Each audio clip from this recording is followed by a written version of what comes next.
Hugo Schumacher foi um dos mais famosos projetistas de armas de infantaria do século XX.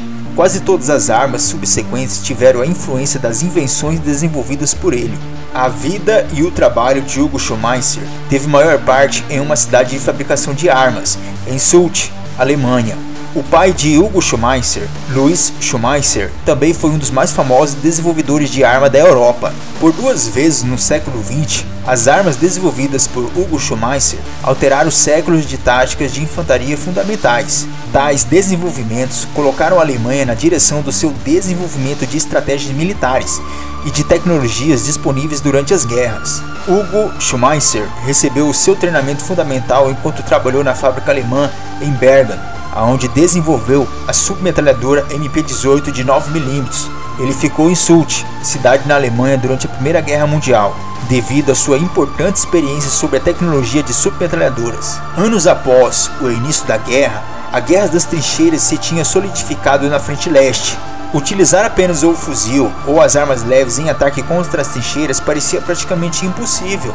Ataques de artilharia e de baioneta conduziam às demasiadas baixas em ambos os lados da frente. Entre 1917 e 1918, Hugo Schumacher desenvolveu uma arma automática com alcance prático de 200 metros. Estas armas, as MP-18, cedo se tornaram no armamento básico dos grupos de combate, que, em março de 1917, passaram à frente durante a Operação Michael. Essas tropas, exclusivamente equipadas com submetralhadoras, granadas de mão e pistolas, passaram à frente e continuaram a atacar o inimigo numa ofensiva total.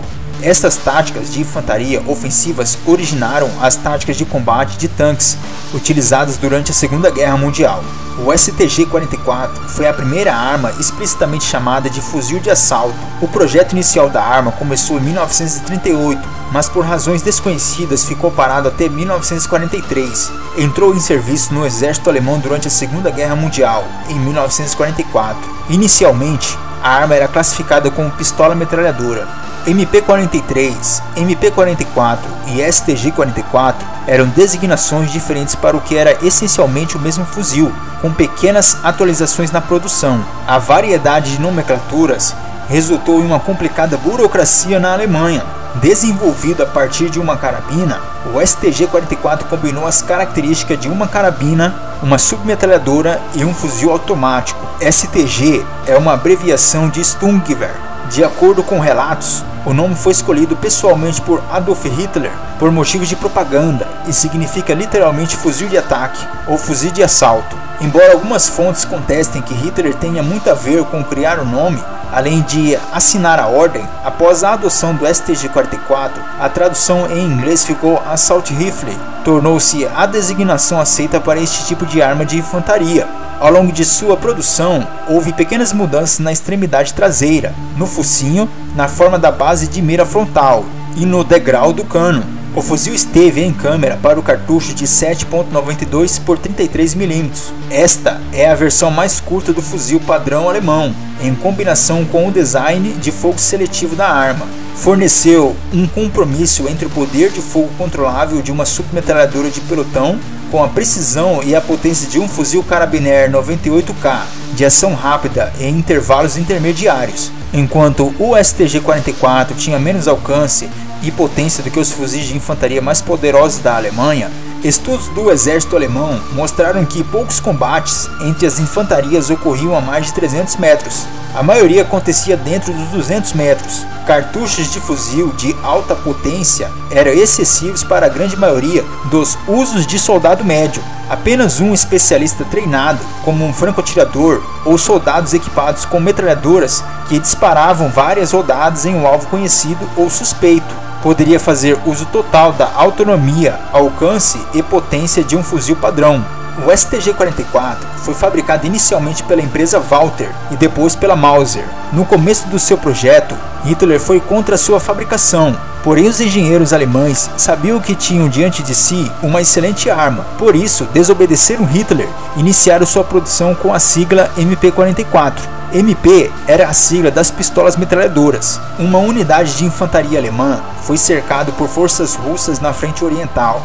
Lhe foi lançado de paraquedas uma caixa com uma enorme quantidade de STGs-44 e a unidade saiu abrindo caminho, lutando até chegar nas linhas alemãs em relativa segurança. Isto carretou fama para a arma e logo fizeram exigências para que ela fosse distribuída para todo o exército. Perante isso, os projetistas tiveram que pedir novamente autorização para Hitler para que a arma fosse produzida em massa. Desta vez, Hitler, com bastante entusiasmo, concordou que a produção da arma fosse iniciada com prioridade absoluta em 1943. Com a designação de MP-43, a versão de saída das fábricas em 1944 recebeu a designação de MP-44.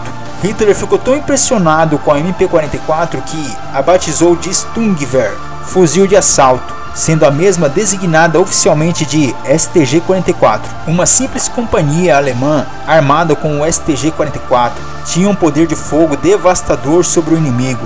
Por isso, essa arma tornou-se muito temida pela infantaria aliada que a enfrentava. O STG-44 foi muito usado nos estágios finais da guerra e principalmente na ofensiva de inverno de Hitler no setor das Ardenas. Como é óbvio, no pós-guerra, os britânicos fizeram muitas críticas negativas à arma. Uma avaliação norte-americana ridicularizou o STG-44 como medíocre, volumoso e desajeitado, declarando-o incapaz de sustentar-se em fogo automático e propenso a bloqueio, embora o relatório aceitasse que a sua precisão era excelente para uma arma do tipo. O STG-44 é geralmente aceito como sendo o primeiro fuzil de assalto do mundo, e o seu efeito no desenho das armas de fogo no pós-guerra foi tremendo, tendo inclusive servido como base para a criação do AK-47 de Mikhail Kalashnikov e o M16 norte-americano. Em agosto de 1945, o Exército Vermelho tinha capturado mais de 50 STG-44 e tinha começado a inspecionar o seu projeto.